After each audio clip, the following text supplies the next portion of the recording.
I call on members' order of the day number 4. Private International Law, Choice of Law and Tort Bill, first reading. I move that the... Order. David Bennett needs to seek the call. Mr Speaker. Yeah. David Bennett. Yeah. I move that the Private International Law, Choice of Law and Tort Bill be now read a first time. I nominate the Justice and Electoral Committee to consider the bill. Thank you, Mr Speaker. It's great to see you here, Mr Speaker, for this very important piece of legislation. I know that you've made time in your busy schedule to be here, and we respect that, that you have come along to be part of this bill. Many members of this House will take some time to digest this bill and to look at the complexities of it, but those members that do take that time will actually enjoy understanding more about this bill and what it actually adds to the New Zealand legal system. And I would like to pay tribute initially to our Minister, Chris Finlayson, who has had an important role in making this bill come through the House. And I also want to pay tribute to Chapman Tripp as well, who have written an excellent article on this bill. And if anybody wishes to get a very brief summary that is easy to understand, that is probably your best avenue at this time, apart from, of course, the speeches here tonight, which may be brief by some members of the House, but should be understandable as well to those that are listening. So basically, this bill clarifies a very important part of tort law. Now, the law of tort is one of the most exciting areas of law. I remember when I studied at university and at law school at Victoria here, I enjoyed the law of tort as one of my favourite subjects, and we actually had a French professor that taught us the French law of tort, which was very interesting as well. One of the issues in tort law is the... I learned a lot. And the law of tort covers many areas, from defamation to other forms of loss that may be incurred, and it's a very important part of our legal system and something which has a very strong common law basis. There are some issues, though, in the law of tort, and one of those issues is in which jurisdiction would actually apply to a situation that may arise. And if there's a set of facts which has multiple jurisdictions involved, then the question is which jurisdiction would actually apply. And this bill seeks to clarify this in a way that will provide a mechanism which the New Zealand legal system will be up to date with other common law legal systems that have made similar changes, but also will give some clarity to those in this field of practice. So the bill essentially does a couple of things, and the first is to abolish a rule called the double actionability rule.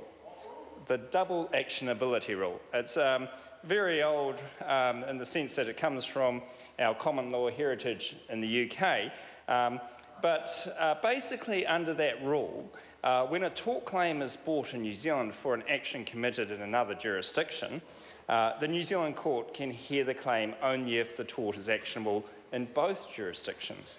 And then it must apply the New Zealand law unless the other country has the more significant relationship with the occurrence and the parties. So that is section 6 of the bill. So if members go to section 6, they'll see abolition of certain common law rules. Well, that is abolishing that double actionability rule. So we've abolished that. So now in section 7, we create the general rule, which would be the rule which would apply in these circumstances. And basically under clause 7.1, it establishes the place of the wrong rule in which the applicable law is the law of the jurisdiction in which the events constituting the tort occur. So under 7.1, under clause 7, section 1, clause 7, subsection 1, the general rule is the applicable law is the law of the jurisdiction in which the events constituting the tort in question occur. That is sensible and reflects what people would naturally expect. Now, under clause 7, subsection 2, that provides certain rules to determine where a tort can be said to have occurred when the events occurred in more than one jurisdiction. So, so I'll go through some of those examples of how that could actually happen. But basically, under that rule in clause 7.2, it basically says where the elements for those events occur in different jurisdictions, the applicable law under the general rule is taken as being for a cause of action in respect to damage to property, so this is in regard to property damage, the law of the jurisdiction where the property was when it was damaged.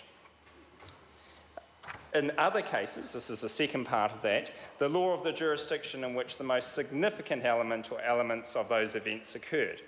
So basically, the applicable rule where there are different jurisdictions has two limbs to the test. One is around respect of damage to property, and the other for other cases, and it gives some clarity around which jurisdiction would apply in that case. So, first of all, we've started off, we've abolished that common law rule, and then we've created the new general rule, which has two tests, and the second test has two limbs to it around damages to property, and the other one is in other cases. Now we come to the next part of the legislation, which provides an exemption to the place of wrong rule, allowing a court to apply the law of another jurisdiction where substantially more appropriate to do so. So effectively that gives the court the ability to look at those circumstances that we've got in the general rule and determine, well, another jurisdiction may be more appropriate in that case. Now that exemption is in clause 8, and if we go to clause 8.1, basically it's got two factors there, and the first is that the significance of the factors that connect a tort with the jurisdiction whose laws would be applicable law under the general rule, and the second part is the significance of any factors connecting the tort with another jurisdiction. Once both are satisfied, then it is substantially more appropriate, if it is substantially more appropriate for the applicable law for determining the issue arising in this case or any of those issues to be the law of another jurisdiction, the general rule is displaced, because as you go back to the general rule, we say that it is the jurisdiction in which the events occur, and so it can be displaced under that exemption, and the applicable law for determining those issues or issue is the law of the other jurisdiction. So basically we've got that ability now to displace that first general rule in circumstances where clause 8 is met. Thank you, Mr. Speaker. So, Mr. Speaker, there are four really big elements to this legislation. The first is to abolish that common law rule. The second is to establish that place of wrong, which is the jurisdiction where it occurs.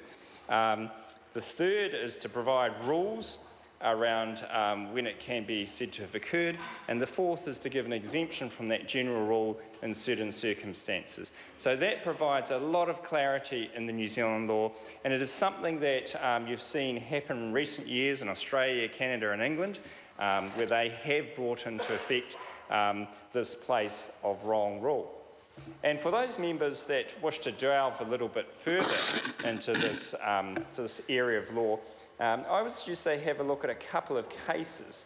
And there's some really interesting law around this area. And one case is Red Sea Insurance, and that is a case that basically is it shows where in one jurisdiction there may not have been the ability to have that torturous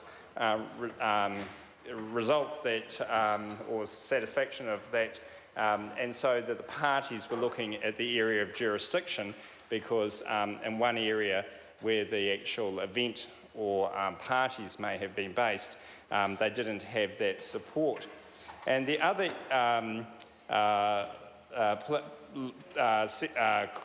case that's really good to look at is Boyce versus Chaplin, and that also had a similar circumstance in the sense that something happened in the Maltese, in Malta, and didn't have that approach.